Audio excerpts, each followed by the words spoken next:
Okay, so picture this. You're completely in the prime of your life. You are in terrific physical shape. You've got a wildly successful career, a spouse you absolutely adore, and three beautiful young kids. Life is good. And then, out of nowhere, you find out you only have a few months left to live. Honestly, most people would completely panic. Most of us would just shut down entirely, right? 10. That is the exact number of tumors Randy Pausch, a wildly brilliant computer science professor at Carnegie Mellon, suddenly found out he had in his liver. He was given just months to live. It's a completely, almost literally unimaginable scenario to find yourself in. Okay, let's dive into this because this is where Randy totally subverts every single expectation you might have. Instead of retreating or, just planning his funeral, he actually steps up to a university podium to give what colleges call a last lecture. It's this common academic exercise where a professor speaks as if they were dying. Except, Randy actually was. And instead of getting incredibly heavy about it, he treated his own death like a math equation. He literally stood there and told his audience, "I have an engineering problem." Now, I want to clarify something right out of the gate. This explainer, it's not actually a story about dying. Far from it. It's a masterclass on the tools we all need to actually live. It's really about perspective, incredible resilience, and just flat out refusing to become bitter even when the odds are mathematically impossible. I mean, this final lecture ended up changing millions of lives. So let's look at the very first major lesson he shared with the world. He introduced this concept that he called the brick wall. We all face them, right? And look, most people quit the very second life becomes difficult. The second a rejection appears or things just stop feeling convenient, we back off. But Randy viewed these brick walls as a filter. They aren't actually there to keep us out. So the crucial point is, the obstacle was never the enemy. The test of your commitment is the whole point of the wall. If you truly, genuinely want something badly enough, you are gonna find a way over, under, or just smash right through that wall. The wall is literally just there to filter out the people who don't care as much as you do. It's such a brilliant way to completely reframe adversity.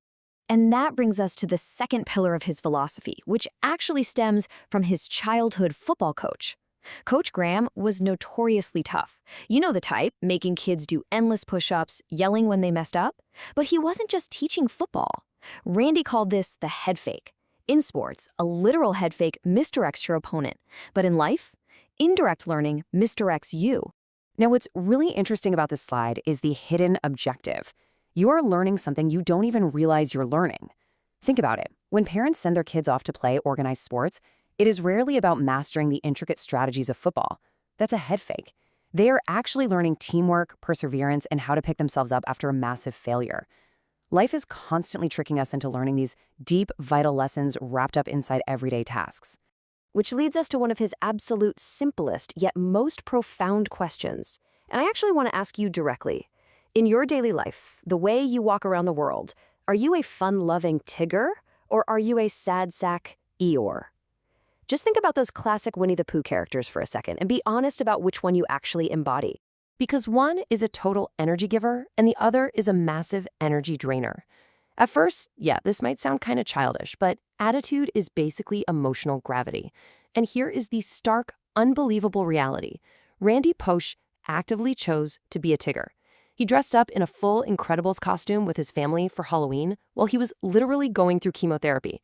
He chose optimism while facing death because complaining never, ever solves the problem. We all have a finite amount of energy, and whining just wastes it.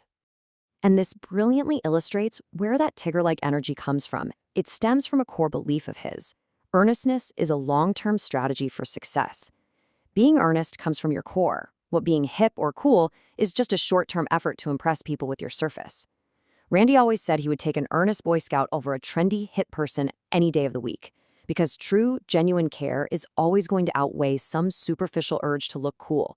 But, caring deeply about someone also means being open to their criticism. Which brings us to the concept of the Dutch uncle. A Dutch uncle is basically a person who cares about you enough to tell you really uncomfortable truths directly to your face. For Randy, this was his legendary college mentor, Andy Van Dam, who literally sat him down and bluntly told him his arrogance was going to severely limit his potential in life. Ouch, right? Let's move to and see how this builds. Because handling that kind of brutal feedback requires a very specific process. You have to actively seek out brutal honesty, genuinely acknowledge your flaws, and then improve clearly. As Randy's assistant football coach told him when he was just a kid, when you're screwing up and nobody says anything to you anymore, that means they've given up on you. You've got to welcome that uncomfortable feedback, guys. It is hands down the fastest shortcut to growth. So, what does this all mean for your actual day-to-day life? Well, Randy treated time like it was his absolute most valuable currency.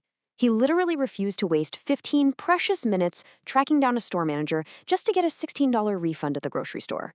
His time was simply worth more than $1 a minute. He used his failures as training data. He worked incredibly hard, and above all else, he focused his life on enabling the dreams of others. Because ultimately, legacy isn't built through these massive, giant moments. It's just not. It is built through repeated, small choices. It's choosing to be a Tigger instead of an Eeyore on a random Tuesday. It's choosing to actually listen to that Dutch uncle when they tell you you're wrong. It's choosing to climb the brick wall instead of turning around. Over time, those everyday, seemingly minor actions are exactly what build a lasting, unbreakable legacy. So, if you are ever feeling disconnected from the person you want to be, I really want you to look at the obstacle in front of you right now entirely differently. Is it actually there to stop you, or is it just there to ask you how badly you want it? So I'm going to leave you with this provocative thought to carry with you today.